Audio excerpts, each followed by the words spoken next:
gas lamp hissed gently above them, and the coke stirred softly in the range. Even the rain outside seemed to cease falling so heavily. When Tom had finished, he found Willie gazing at him with adoration. Feeling a little embarrassed, he quickly cleared his throat and glanced up at the clock.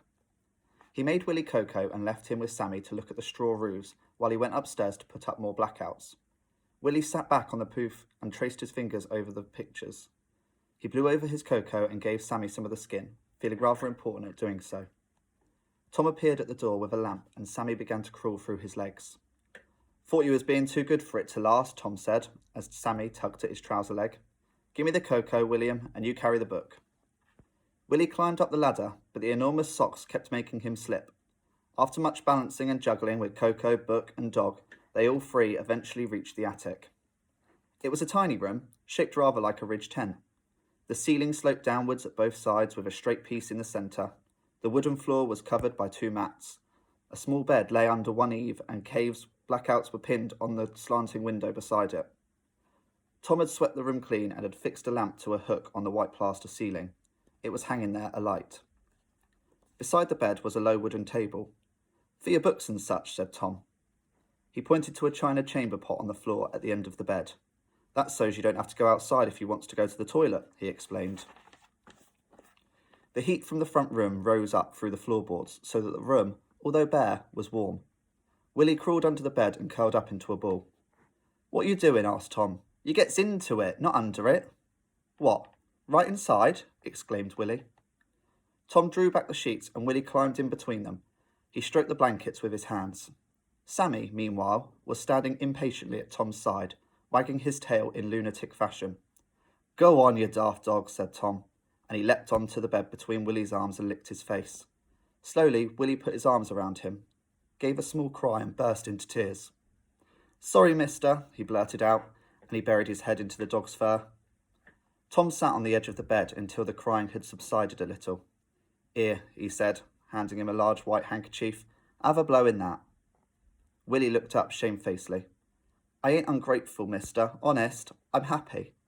And with that he gave another sob. Tom nodded, and Sammy licked one of the tears from his face. "You can have the lamp lit for 10 minutes, he said, patting the dog. "But mind you behave yourself, Samuel." He made his way downstairs to the front room and turned Willie's damp clothes around. His pipe was on the table. He picked it up and tapped the old tobacco out onto the range. "Best not get fond of the boy, Thomas," he muttered to himself. He sat back in the armchair and watched the smoke drifting upwards from his pipe towards the gas lamp. He glanced at Willie's thin grey clothes. "Suppose another pair of socks and one of those balaclava things wouldn't come amiss," he thought, sinking into a quiet reverie of jerseys and boots. It was interrupted by sounds of scrabbling upstairs. He climbed up the steps, pipe in mouth, grunted out a few words as he entered the attic and blew the lamp out, plunging them all into total darkness. "Take them blacks down now," he mumbled, removing them from the window. "You warm enough?" Willie raised his head. "Yeah," he answered, and he sank happily back into the soft white pillow. Tom stared out of the window and chewed the end of his pipe. He gave a little tap on the floor with his foot and then moved towards the bed and gently ruffled Willie's hair. He was halfway down the hatch with Sammy in his arms when he remembered something. "Don't forget them old prayers." "No, mister," said Willie. He paused for an instant. "And you'd best call me Tom. Good night and good bless." And with that he descended from view, closing the trapdoor behind him. "Good night, Mr. Tom," Willie whispered. He listened to the door downstairs close and slipped out of bed to look through the window. A dark cloud floated across the moon. The sky thundered, followed quickly by a crack of lightning that lit up the whole sky.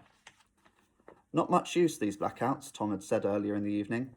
Still, it was fine, thought Willie, standing in the moonlight. He could just make out the 2 rows of cottages and the fields beyond them. A dog howled in the distance. Underneath the attic, Tom sat in his armchair with Sammy collapsed across his feet. He held a large black wooden paint box on his lap. He raised the lid, gazed for an instant at the contents, and quietly blew away the dust from the tops of the brightly coloured pots.